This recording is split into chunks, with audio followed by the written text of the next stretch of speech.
Hi guys, welcome back to part 2 of the video of our returning home from our winter break. And as you can see, spring is well and truly here by this beautiful lily, and right next to it is my Glen mango, which is not looking as pretty as the lily, right? Because it's had to endure the last 4 months of brutal conditions, unprotected from the elements. So big difference between the mango and the lily. The lily just woke up. It's been sleeping all winter. See the difference in the leaves? How lush they are? That's because a month ago there was no lily.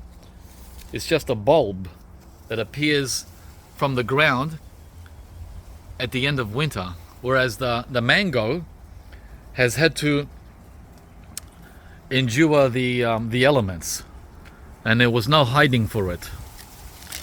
So it copped a beating in August, and you can see it.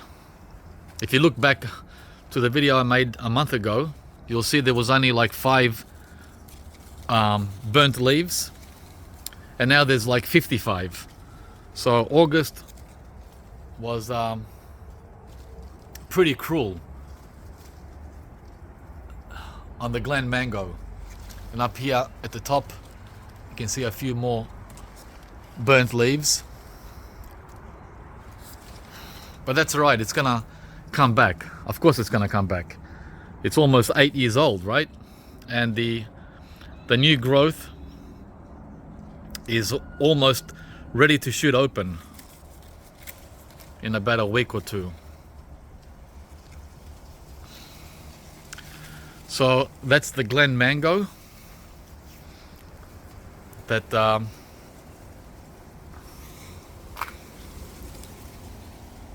didn't enjoy this winter. It looks like it was pretty harsh. But we were away, guys.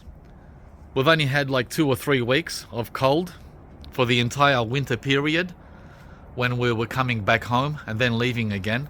And I can see, well, you can see too, look how winter has changed the face of Fruitopia, right? These are banana leaves. The bananas themselves weren't affected by the cold, but wowee. Look at this. Pretty deadly. No kidding.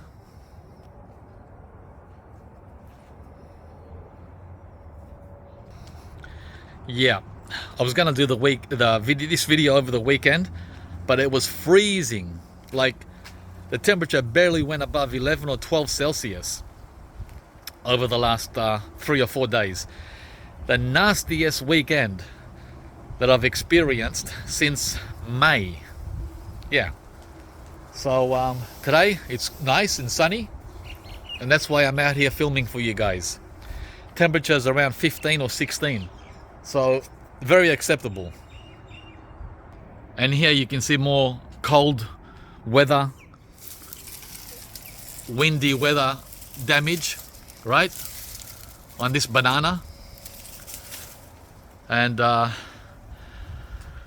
the Suriname cherry is dropping its leaves, right, the red ones, the old leaves, and they're getting replaced with these new ones that are coming. See the new leaves? Slowly. So that process takes over a month. And you can see the Suriname cherry leaves here on the ground that are slowly falling. So I got a bit of tidying up to do. So the key lime, or West Indies lime, has not been affected by the cold at all. Citrus is bulletproof in Melbourne, no matter what variety of citrus it is. They told me 10, 12 years ago that the kaffir lime and this key lime would not be able to make it in Melbourne. When I picked up these trees from Bunnings, I had no clue what they were talking about. Look at that. It's over 3 meters tall. So citrus is 100% doable. Same with pomelo. More winter damage here on these bananas. I've got to clean all this up, guys. Got a lot of work to do. But look at this. The opposite of damage is this Nasturtium. It's flourishing. It loves the cold. Not freezing cold, but cooler weather of around 15. Look at it. A month ago there was nothing here, and now it's just popped its head up, and it runs out of control. So I've got to keep an eye on it. More banana damage here from the wind. These need to be cleaned up. You just cut and cut, right?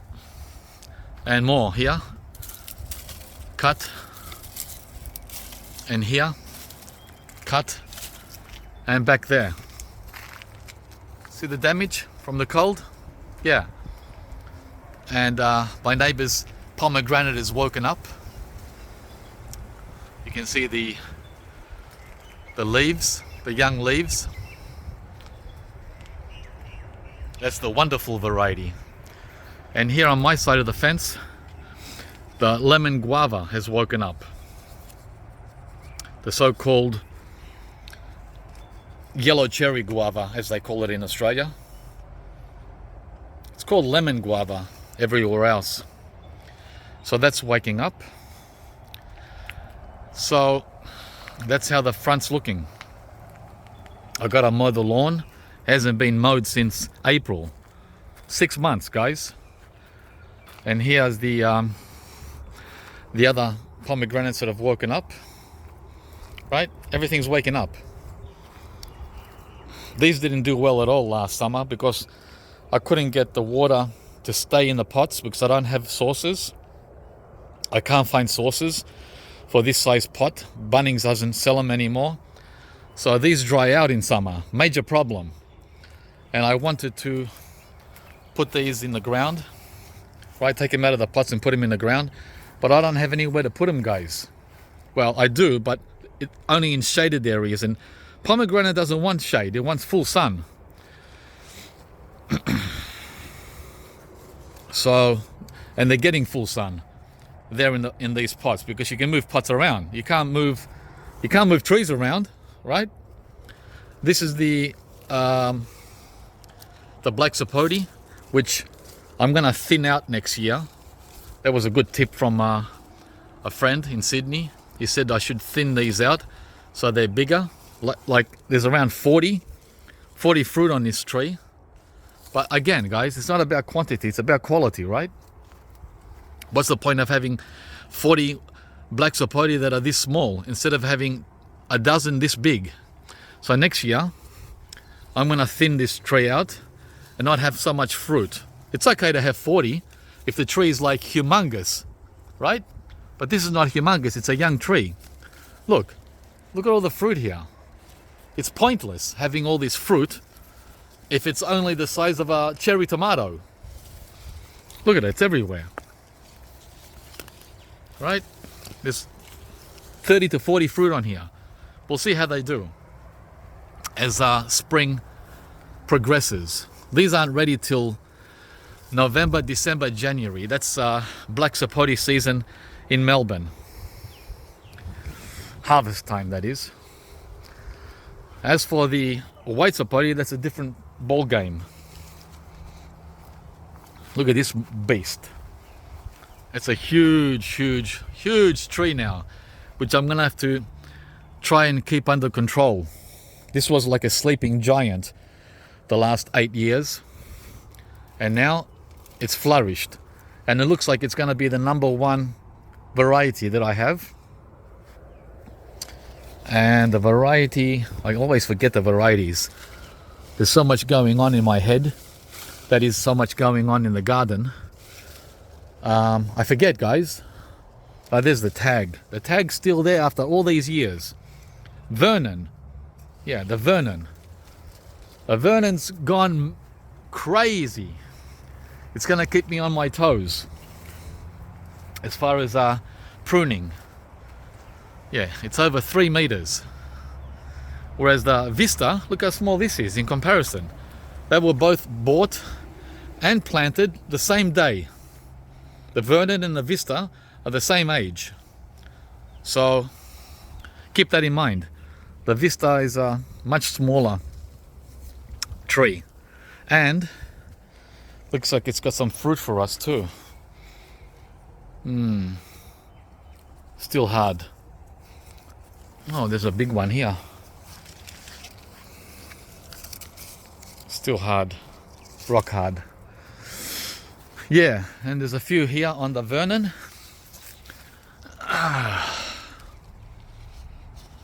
These are hard too. And a couple of small ones there. And a small one here. And a small one there. And a small one in there. So there's quite a bit of fruit coming. And another one up here on the Vernon white sapoti. The dwarf Caracara is not in a good location because it's getting dwarfed by the Vernon as far as sunshine is concerned, right? So that wasn't a good place to plant this tree, George. I didn't expect look at these snails. I didn't expect the Vernon to take off like it did. Remember, it was a sleeping giant for the last 8 years. This guy here was. And then, a year ago, he shot up, smothering this little guy. Yeah, he's hardly getting any sun now. Anyway, we'll figure that out.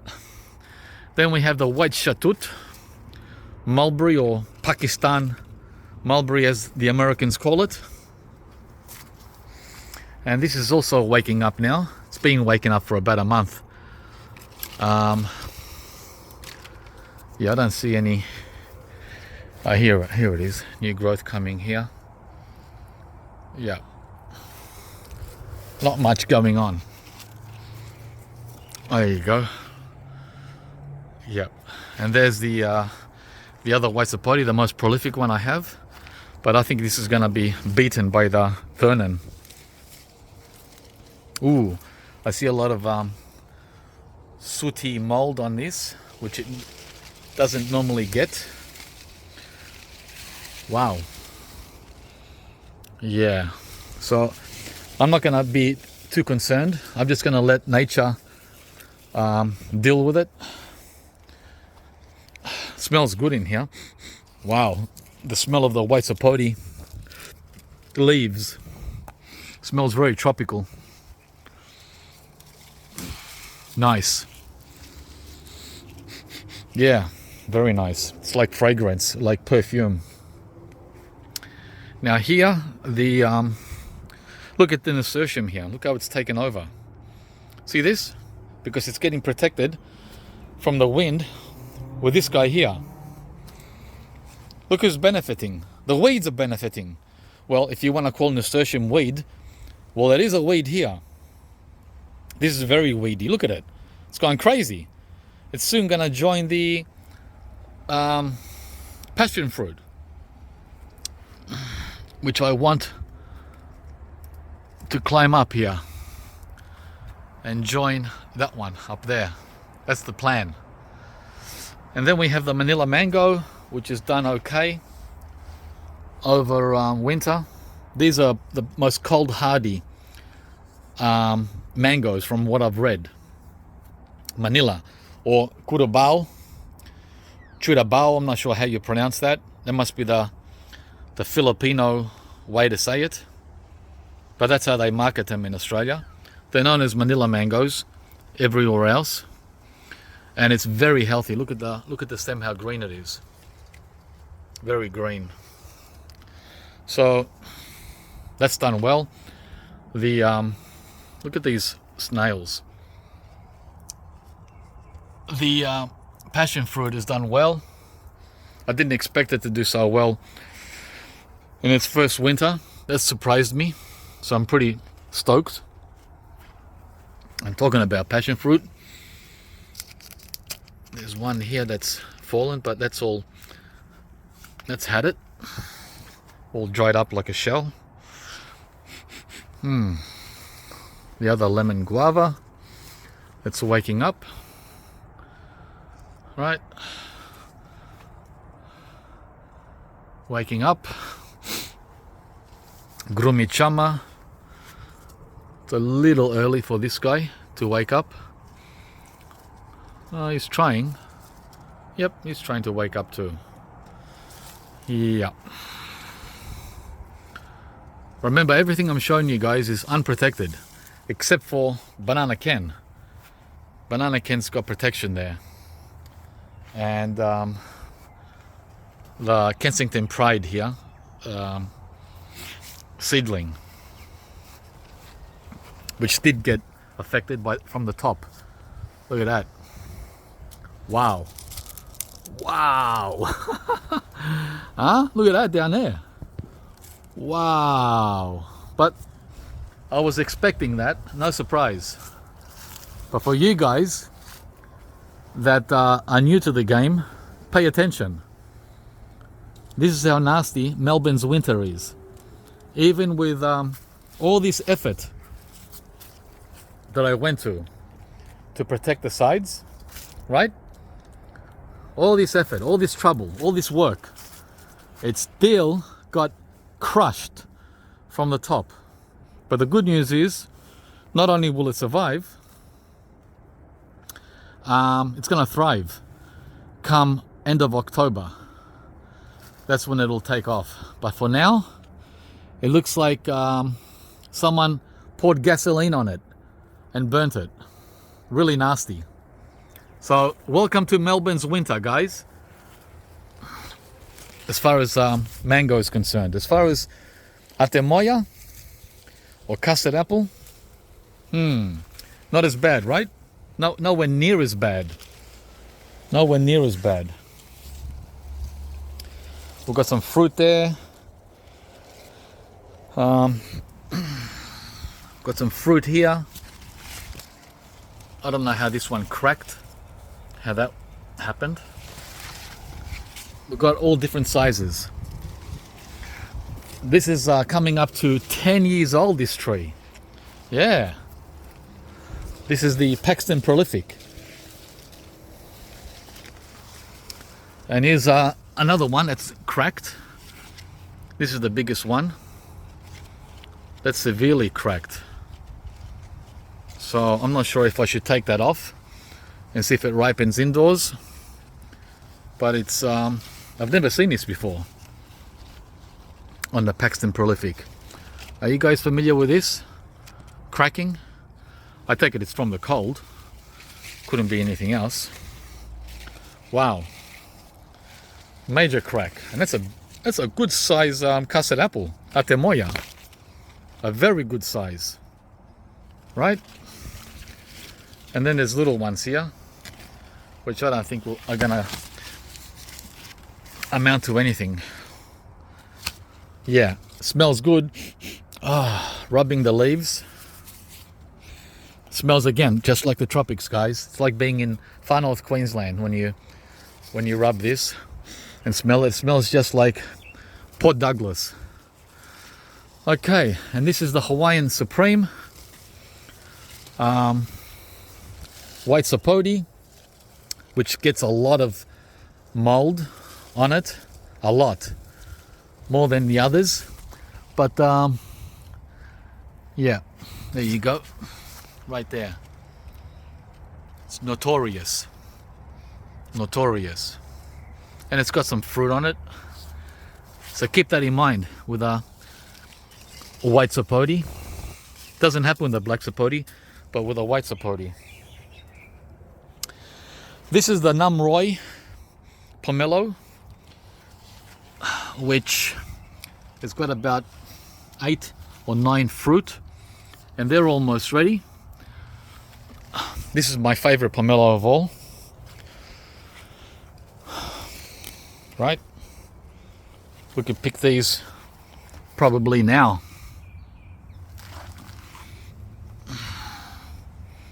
Yeah. Wow, that smells great too. Very tropical. Yeah, oh my gosh, so sweet. So then we have the deciduous plum, the plum cod or pluot, which is almost finished flowering. That started flowering in early August.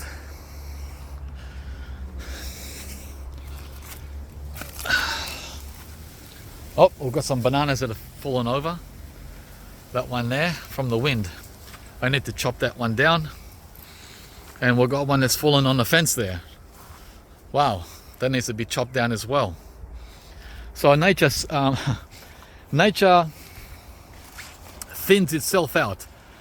It does the work for me, or it's at least pointing me to what needs to be thinned out. 1, 2. These 2 have to go, which will end up as mulch. And most likely, that one there too will be pulled out. When you see it leaning like that, when it's young, when it gets older with fruit on it, it's going to be like that and it'll be a disaster. So that's going to go down too. Here we have the young guys I planted at the beginning of autumn. Avocados, the shepherd. Right? So this has only been in the ground about 5 months. And it's doing well. These can take the cold, no problem. Cold is not the issue with avocado, but wet feet. And I got all these weeds to pull out as well. A lot of weeding, guys, a lot of and this is very tough to pull out. Very tough. Look at that root. Look at that friggin' root on this weed. Huh? Yeah, so... And weeds, and all these are weeds. These are pretty weeds though, with the yellow flowers. Look at that. Very pretty, but they're still weeds. Kim doesn't like me pulling them out because they flower in spring and they attract bees. So there is one benefit to these weeds. And then we have the bacon, I believe. Yeah, the bacon. And that's doing really well. I've had so many bacon avocados over the years, like 5 or 6 of them, and none of them ever succeeded. Because of? Yes, you got it. Wet feet. I lost all of them to wet feet, not to the cold.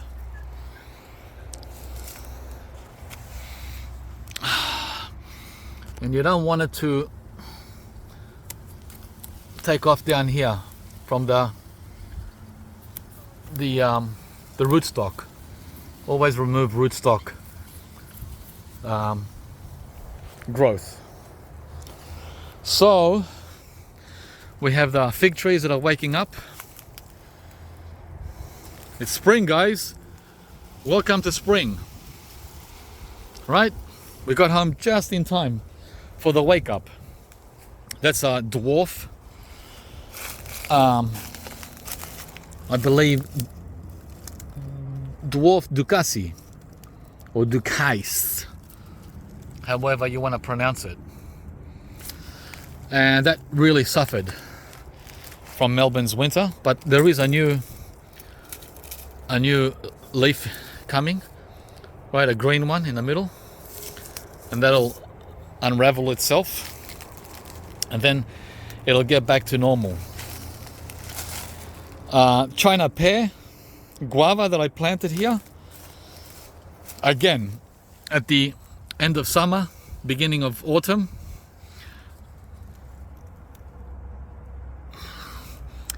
Looks like it survived fine. Looking for growth. Yep, there's the new growth coming there. You can just barely see it. So it's gonna make it just fine. Over here is a second Suriname cherry, which I put in the ground. Also the same date, around March February, March, and this seems to have suffered a bit in winter, but these are pretty tough. This is the second year Suriname cherry that I had in a pot and decided to put in the ground. Let's give it a scratch. Should be fine. Yeah, no problem. Wow, not a problem at all. Look at that green. Where is it? Yeah, I can't see if we can see it, but yeah. And then we have another fig there that's also waking up.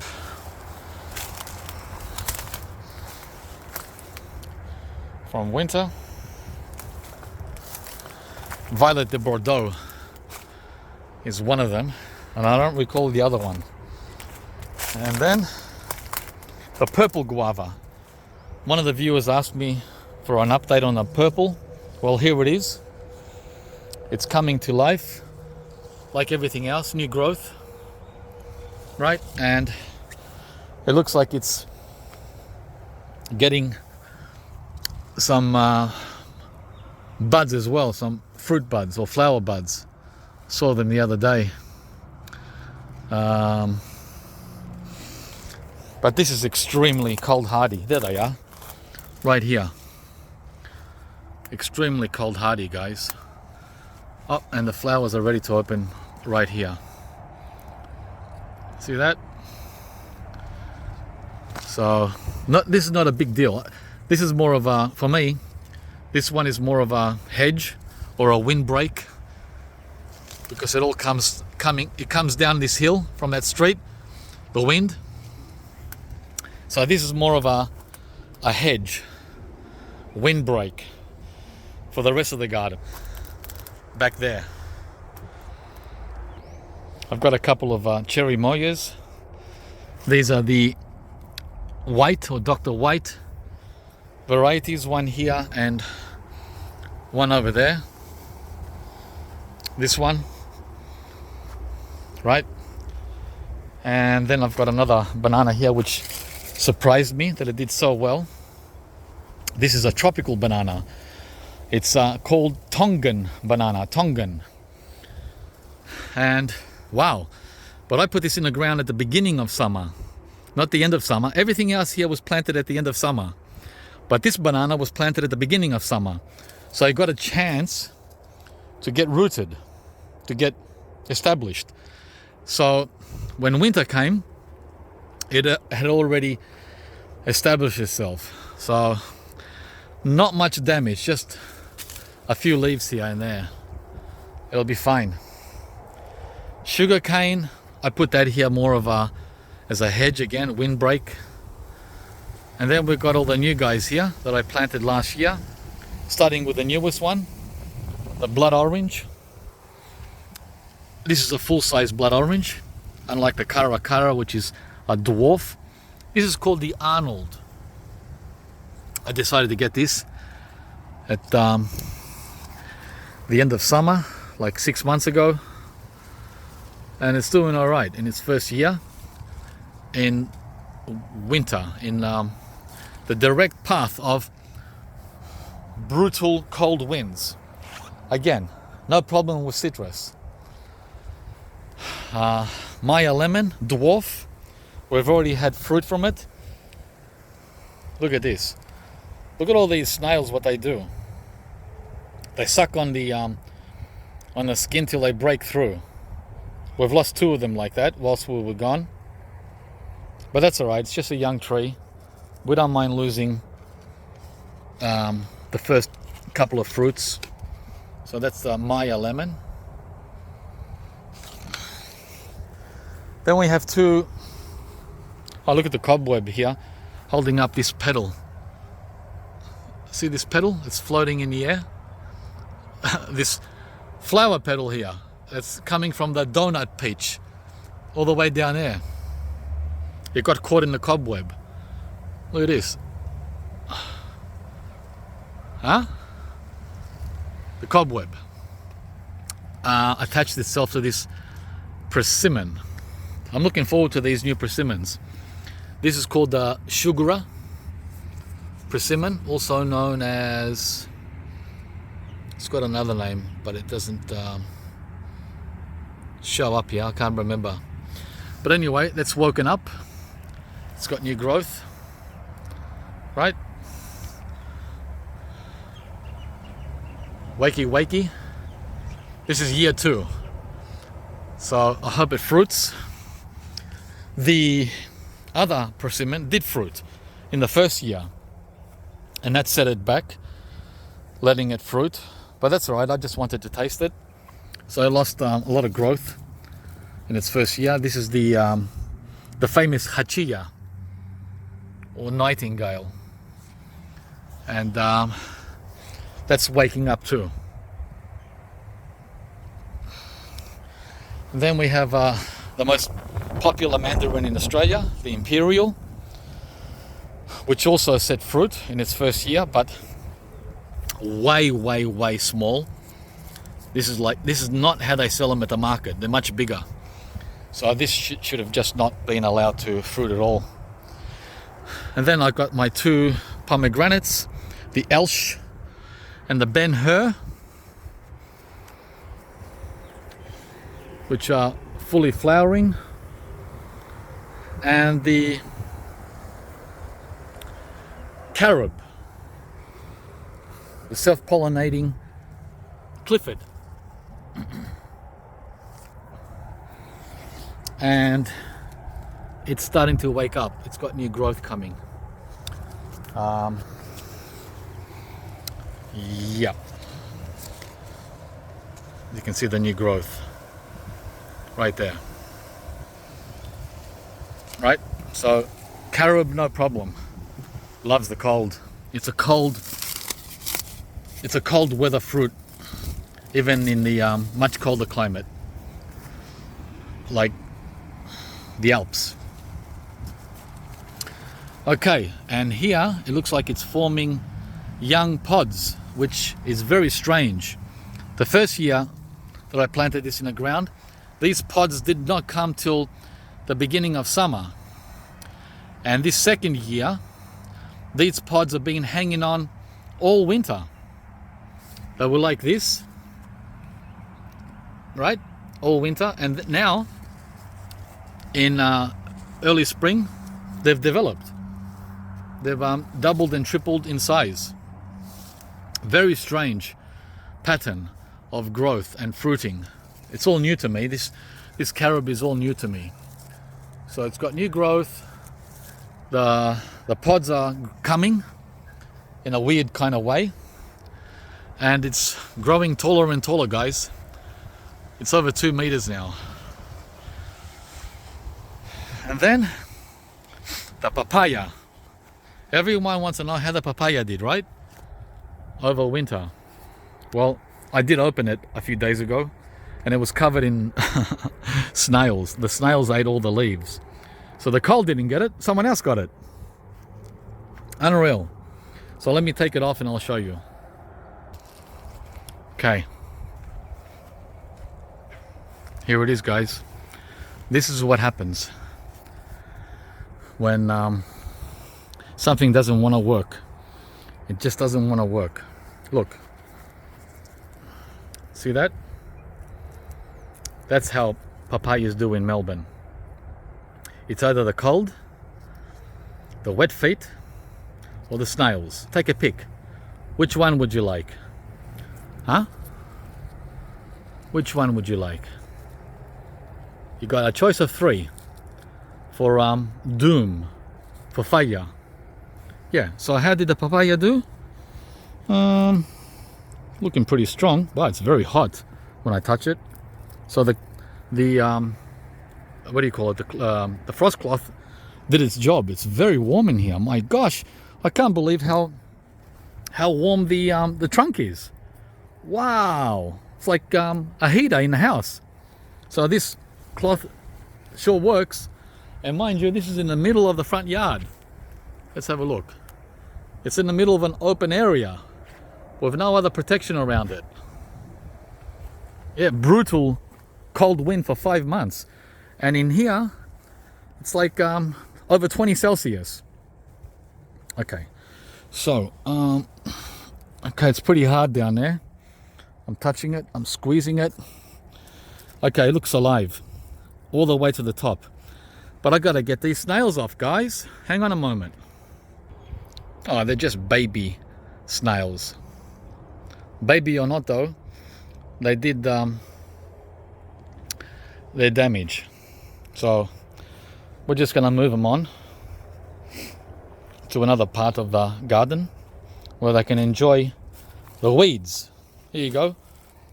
Enjoy the, oh, they're not coming off, they're stuck. There you go, enjoy the weeds. You can have as much as you want. So yeah, good news. Well, mostly good news. Papaya's still alive. I'm not looking forward to the new growth coming though, with these snails everywhere. So any new growth that comes over spring, it's gonna get munched. It's gonna get munched, just like these old leaves were munched. Oh well. So even with full protection, doing the right thing, covering up at the top, it still was almost a complete failure, but it wasn't. It was partly successful, guys. No matter what, there's always challenges. And speaking about challenges, this is the first year for this Mexican cream guava in the ground. I think it pulled through pretty well. Last year it really struggled in the pot.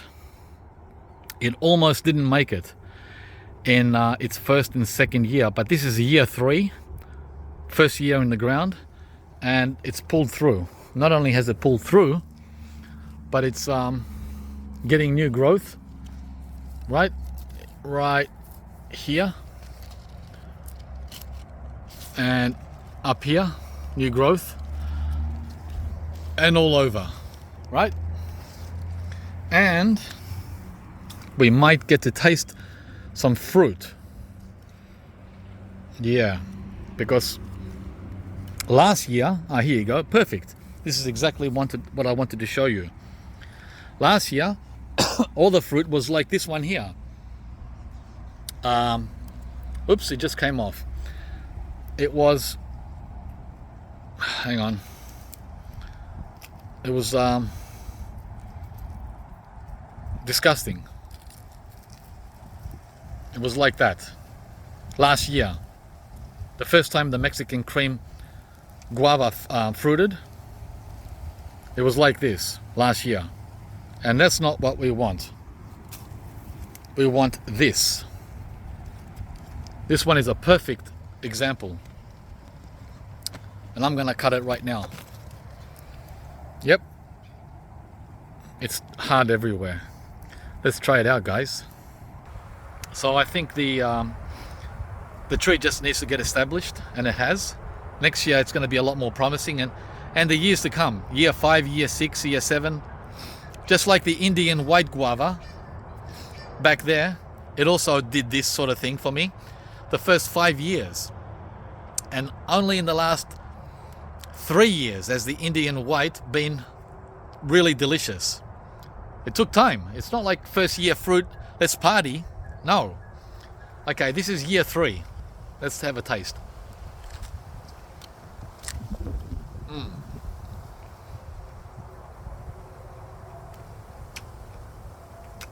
That's how it should look inside.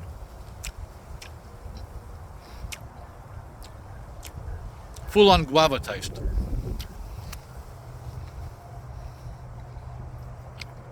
A little sweet and very sour.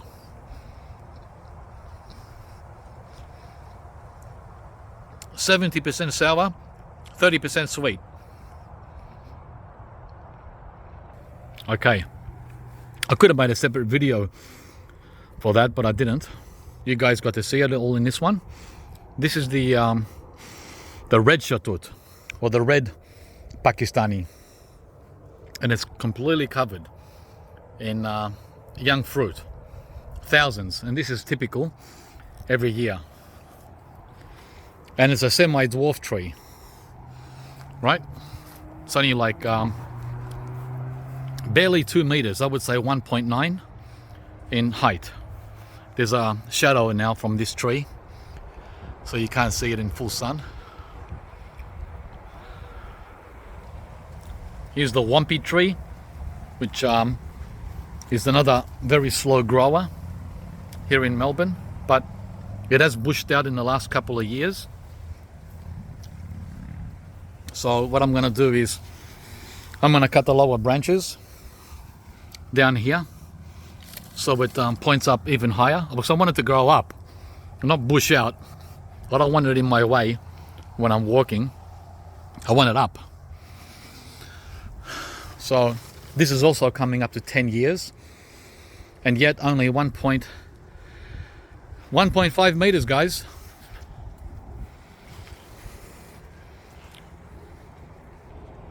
Here's another mulberry, which I've had for about 8 years, coming up to 9.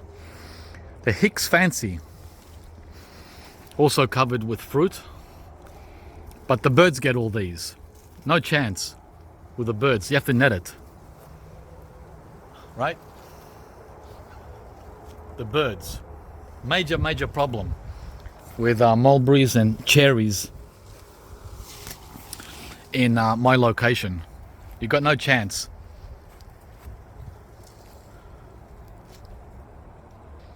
The donut peach, of course, and the yellow queen, the queen peach, the kumquats. Some are ready. You saw this a month ago. These are wonderful. Sweet on the outside and sour on the inside. Wow. Wowee, huh?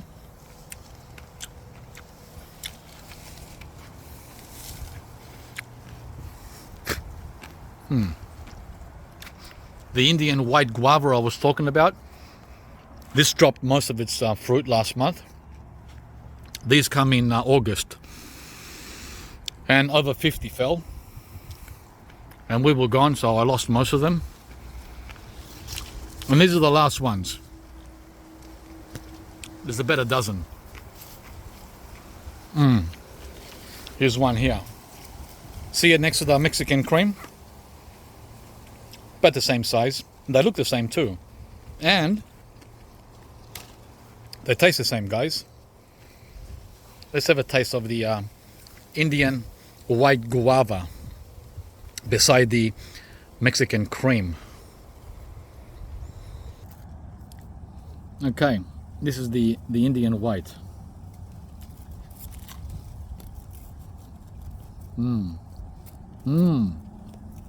So much sweeter than the Mexican. Wow, wait. This is the opposite. This is 70% sweet and 30% sour to this one.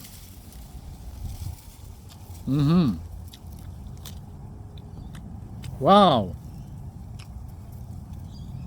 It's almost sweet as an apple. Almost like an apple in sweetness, but with the flavor of guava. Amazing. Okay guys, I think we're done here. I don't know what else to show you. We've got the plum, kumquat, guava, white sapote, custard apple, right? Pomelo,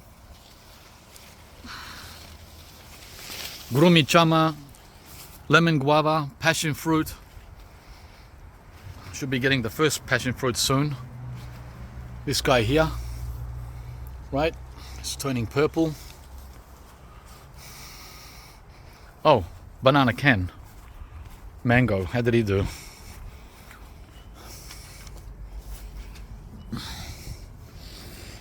He's fine. Wow, the top leaves didn't get any damage at all.